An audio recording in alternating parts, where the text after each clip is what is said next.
Barbara, we're back. You didn't think we would leave, did you? Not on such a serious matter.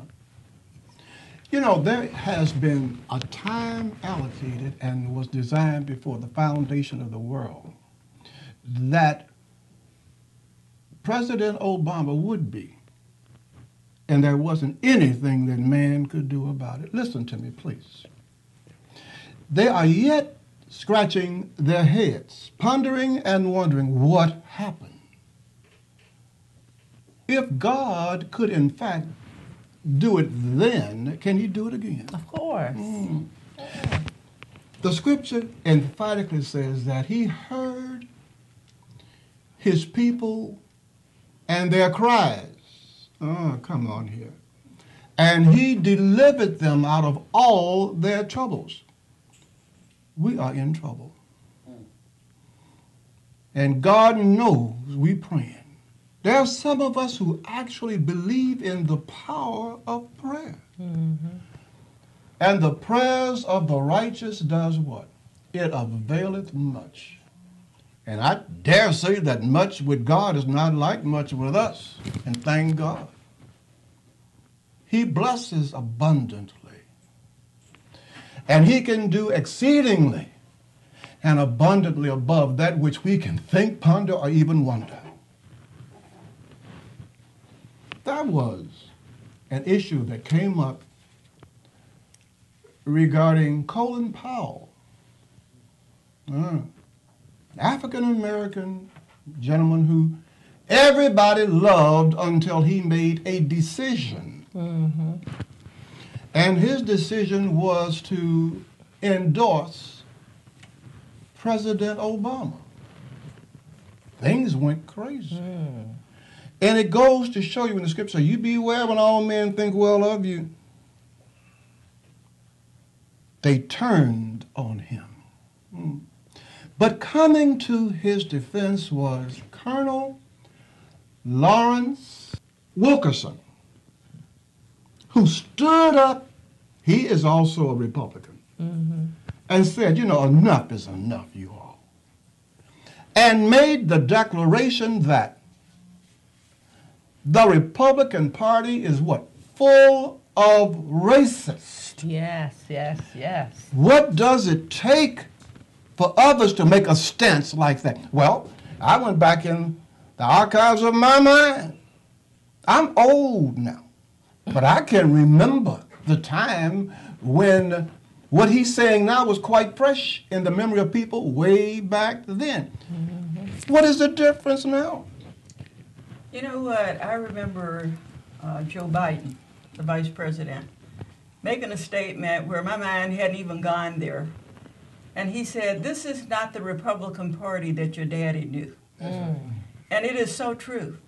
You know, you have people like a Sarah Palin, Ron Santorum, Michelle Bachmann, and the list goes on. And they're saying some of the craziest and wackiest things you ever heard. As a matter of fact, I tend to think that when we started getting all of this racism into America, like different from before, was when Sarah Palin got to be the vice president on McCain's ticket. And she started saying all kind of weird stuff, and then everybody else felt like they could come out and say weird stuff and get their 15 minutes of fame. So you know, and I've always said that the press should ignore a lot of that stuff.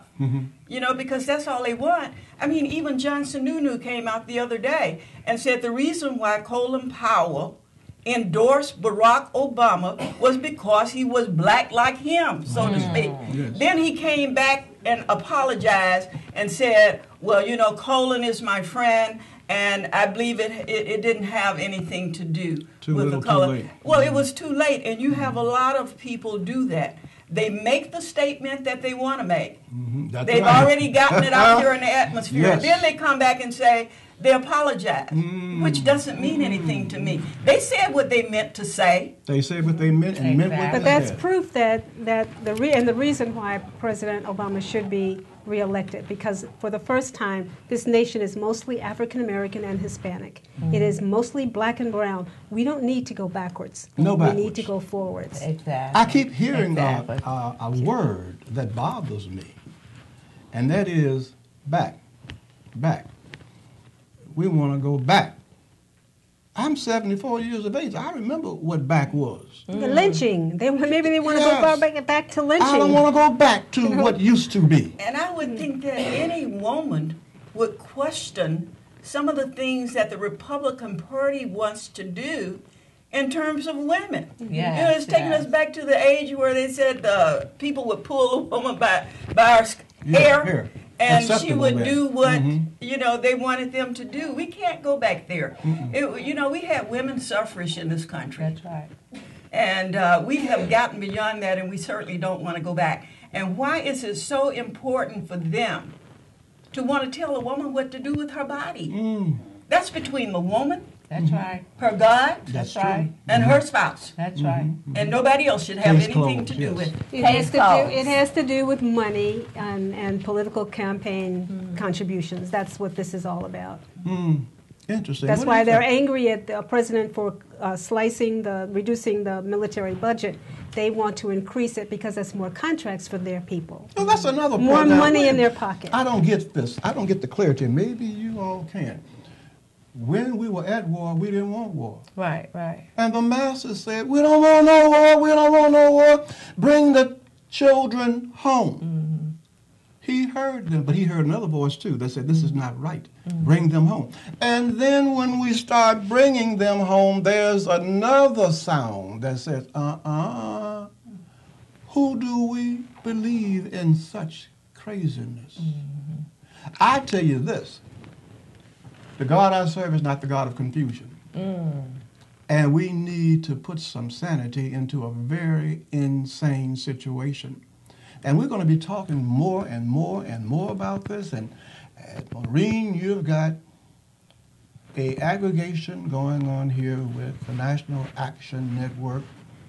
You went out there and you brought in, what, 3,000? An estimated 3,000 voters, new voters. How dare you do that? Yes. Congratulations. Thank you. Yes, you have to run for your life, don't you?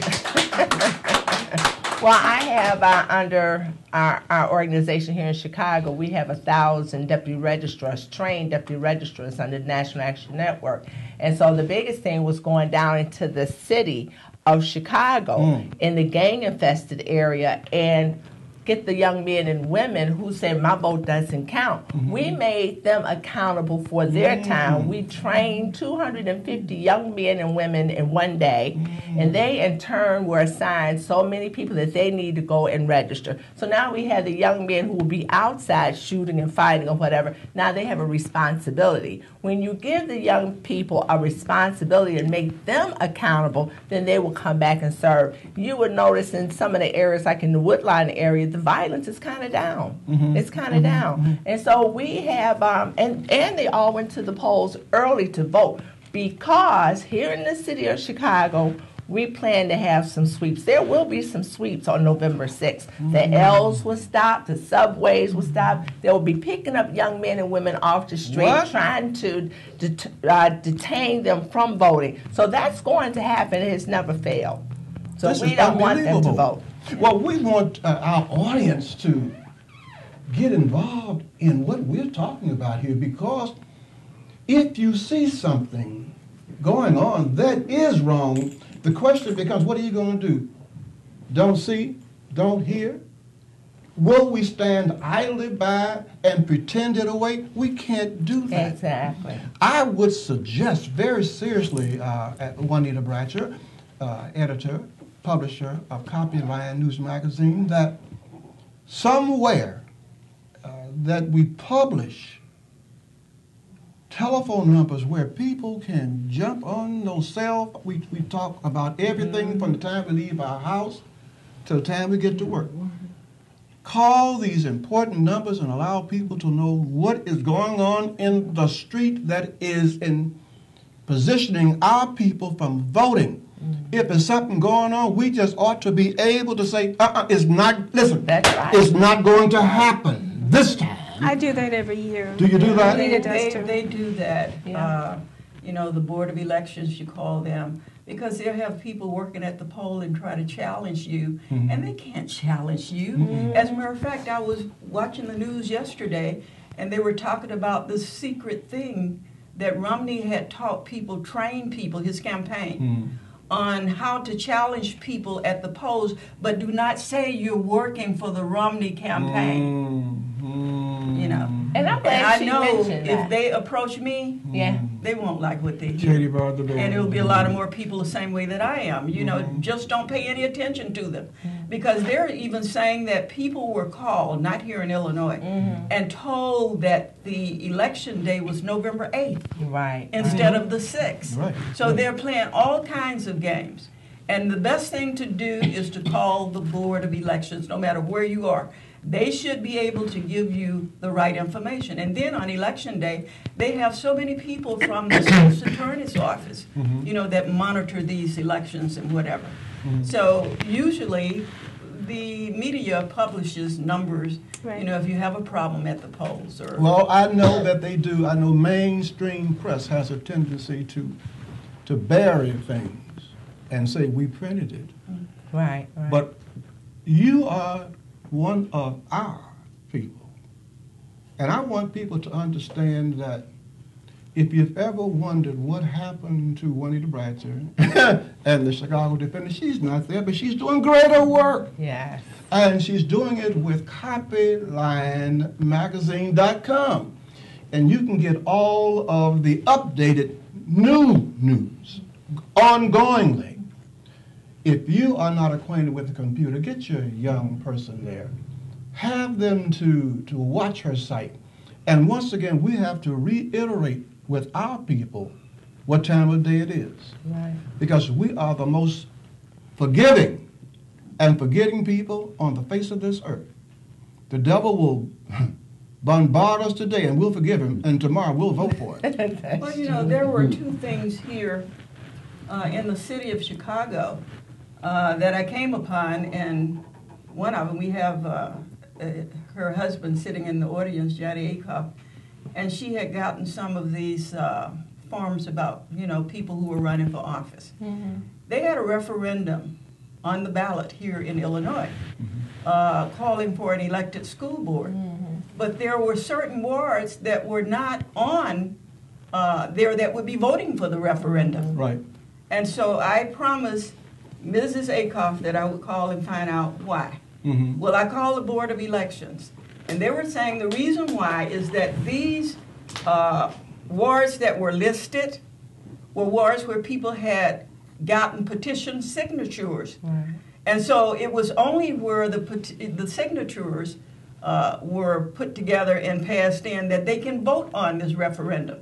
I live in the 8th Ward. We were not on there as being able to vote for it, and I would assume that if this is something that is happening in the city of Chicago with our Chicago public school system, everybody should be able to vote on it. And he also went a step further and told me that the reason why is that they cannot put you on there. It's against the law for them to put you on there. You have to get out there and get Petition. And I noticed that it was several wards that we could not vote on the referendum, and frankly, they were black wards. And those are aldermen that support the mayor. That's right. 100%. So with us having an estimated 3,000 new registered voters, the whole purpose is not just for the presidential election. Right now, as I sit here, I'm circulating petitions for my reelection, and we plan to go after those aldermen in the 2013 election. That's most of them. That's Wait most a minute, of wait a them. minute. That's the whole heavy. thing. This is a heavy piece here. Now, Ms. Strausberg, I have read a lot of your articles. Have you addressed this yet? About the black aldermen? Yes. Not recently. Not recently. But Well, it's wait true. a minute now. But We've it's got true. to get into this. But it is true. Most of them are with the mayor. Most of them were appointed by Daley, so they go along with the program. Well, Daley had appointed a lot of mayors. Not mayors, aldermen when he left, you know. Most of them. It was a large majority. But the other thing with the city, it was another thing that, we didn't know. I live in the 1st Congressional District, I thought. And when we saw the ballot and we saw Bobby Rush's name on the ballot, they did redistricting, and now we are no longer in Jesse Jackson Jr., the Congressman ward, 1st Congressional District. We're in the 2nd Congressional District now. Nobody notified. The second is Jesse Jr. Second Junior. We were in Jesse Jr.'s. Now you're in the first. Now we're in the first with Bobby without Rush. being made aware. Yeah. Well, let me just say this. I don't have no problem with Bobby Rush being our congressman. But you want to know who you're voting for. It's just that we were not aware. That's right. That the redistricting had put him over. We were in his legislative district. Yes. Yes. And I think we should have in been all informed. those areas, because now Bobby Rush goes all the way out to Robbins, and the 2nd Congressional District is now picking up Bourbonnais. So you need to know, people need to know, and if we are not informed, I don't care who your congressman is, he too needs to be voted out of office. Well, Mr. Akoff, is in the 7th ward, and they were in Jesse's district. They're still in there. You know, but we're in the 8th ward, and now we're in a different one because of redistricting. Maybe they thought you would run for office, and they they felt intimidated by you. This is all too batty, wacky, if you will. But there are some people who sit in back rooms, and they have concerted efforts to make these things happen because they say we don't read. Is there any truth to any and all of that? We just don't care? No, that's not true. It's not true. And we're going to take a brief break. Be right back. I promise you.